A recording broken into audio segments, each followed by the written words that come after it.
Selamat pagi sahabat Saroha yang dikasihi Tuhan kita Yesus Kristus. Sebelum kita mendengarkan firman Tuhan, kita terlebih dahulu berdoa. Kita berdoa, kasih karunia bagimu dan damai sejahtera yang dari Allah Bapa di dalam Kristus Yesus Tuhan kita. Amin. Sahabat Saroha, sebelum saya sampaikan firman Tuhan, tentu saya akan ucapkan selamat ulang tahun kepada saudara-saudari kami yang berulang tahun dalam satu minggu ini. Kiranya Tuhan senantiasa menambahkan umur, kesehatan, dan juga semakin terberkati untuk hari-hari ke depan. Demikian juga buat saudara-saudari kami yang sampai hari ini yang masih dalam keadaan sakit, yang dirawat di rumah, sakit. Doa kami agar kiranya Tuhan senantiasa semakin memberikan pemulihan supaya untuk hari esok boleh kembali melaksanakan aktivitas dan Tuhan juga memberkati setiap apa yang dimakan, baik obat dan juga makanan. Tuhan Yesus memberkati. Firman Tuhan yang menjadi renungan untuk pagi hari ini tertulis di dalam Ulangan pasal yang ke-30 ayat yang ke-19. Demikian firman Tuhan. Aku memanggil langit dan bumi menjadi saksi terhadap kamu pada hari ini. Kepadamu kuperhadapkan kehidupan dan kematian, berkat dan kutuk. Pilihlah kehidupan supaya engkau hidup, baik engkau maupun keturunanmu. Demikian firman Tuhan. Sahabat Saroha, pada pagi hari ini Tuhan dengan sangat tegas berkata bahwa Ia menghadapkan di depan kita dua jalan yang saling bertolak belakang, yaitu kehidupan dan kematian, atau berkat dan kutuk.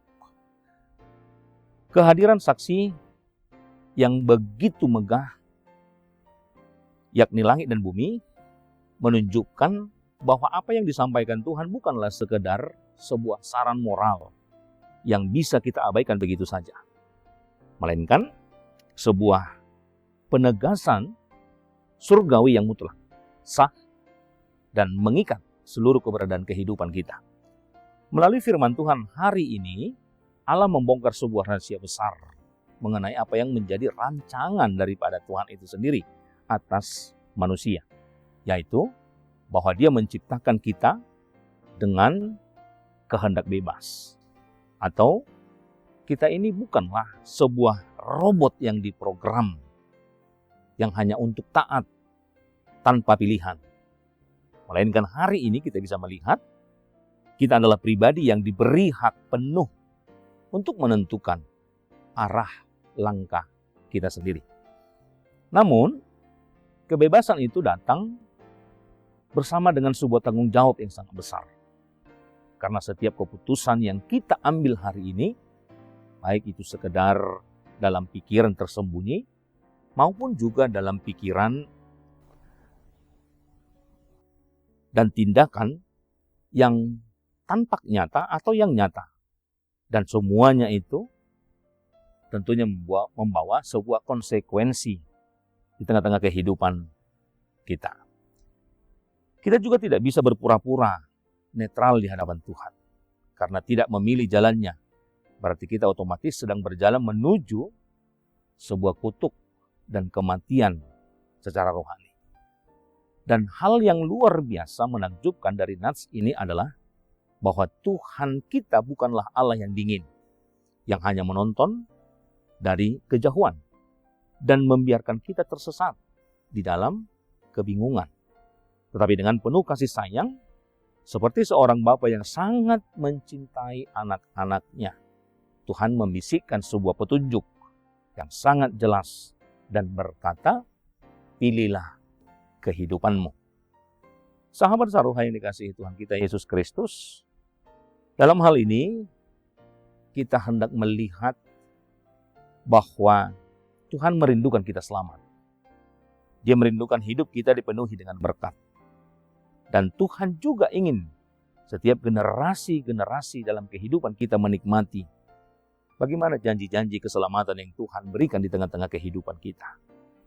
Pilihan untuk hidup ini bukanlah sebuah teori, melainkan sebuah tindakan yang aktif untuk mengasihi Tuhan dan berpaut erat hanya kepadanya dalam setiap hari, setiap tahun, dan sepanjang perjalanan kehidupan kita.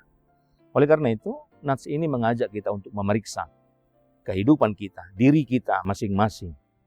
Apakah hari ini, atau kalau kita melihat, seringkali kita berkata, kita semua ingin berkat.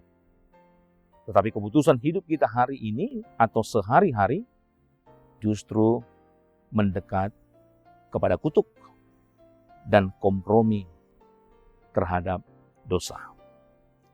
Oleh karena itu, melalui renungan ini, kita diajak untuk membuat sebuah komitmen untuk membuang segala apa yang menjadi standar dunia yang menyesatkan, dan dengan tegas untuk membuat sebuah keputusan memilih kehidupan yang bersumber dari ketaatan kepada Kristus.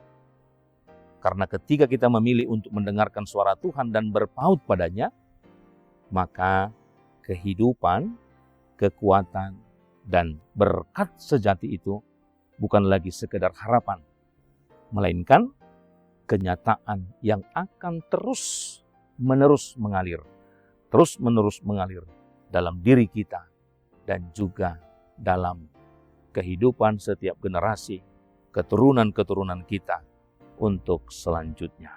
Oleh karena itu, mari kita memfokuskan untuk sebuah pilihan. Pilihan mana yang harus kita tentukan di tengah-tengah kehidupan? Apakah kehidupan dan juga berkat? Tetapi sebaliknya, apakah di antara kita ada yang mau memilih kematian dan kutuk? Tetapi ingatlah, firman Tuhan mengajak kita, yang dikatakan tadi dalam Ulangan pasal 30 ayat 19, pilihlah kehidupan, supaya engkau hidup, baik engkau maupun keturunanmu. Tuhan Yesus memberkati. Amin, kita berdoa. Bapa di surga, terima kasih buat firman Tuhan yang sudah kami dengarkan. Dalam kehidupan kami, ada dua pilihan yang tentunya akan kami pilih. Dan tentunya kami memilih kehidupan. Supaya kami mendapatkan kehidupan, bukan hanya kami, tetapi setiap generasi-generasi yang tentunya Tuhan izinkan menjadi bagian dari kehidupan kami. Bapa di surga, kiranya Engkau memberikan kami hikmat untuk setiap perjalanan kehidupan kami, dari banyak hal yang tentunya kami lalui, dari banyak hal yang boleh kami temui dalam segala perjalanan kehidupan kami.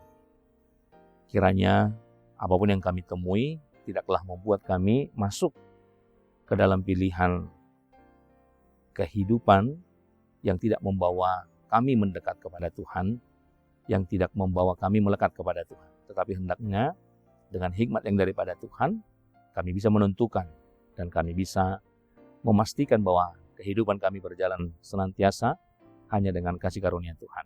Berkati juga setiap jemaat Tuhan dimanapun mereka saat ini sedang berada, dalam pekerjaan dan aktivitas mereka. Kiranya apa yang mereka perbuat Tuhan berkati untuk kebaikan kehidupan mereka, agar kiranya segala pekerjaan mereka lakukan akan membuahkan hasil yang baik, dan itulah yang akan mereka pakai untuk segala kepenuhan kehidupan mereka. Jemaat Tuhan yang dalam keadaan sakit, dimanapun dirawat, di rumah dan di rumah sakit, kiranya Tuhan senantiasa memelihara mereka, memberikan mereka kekuatan untuk melewati setiap apa yang mereka alami, sehingga mereka akan mendapatkan pemulihan yang daripada Tuhan. Ampunkan kami dari segala dosa dan pelanggaran kami, agar kami senantiasa layak menerima berkat-berkat Tuhan. Terpujilah namamu hingga selama-lamanya. Amin.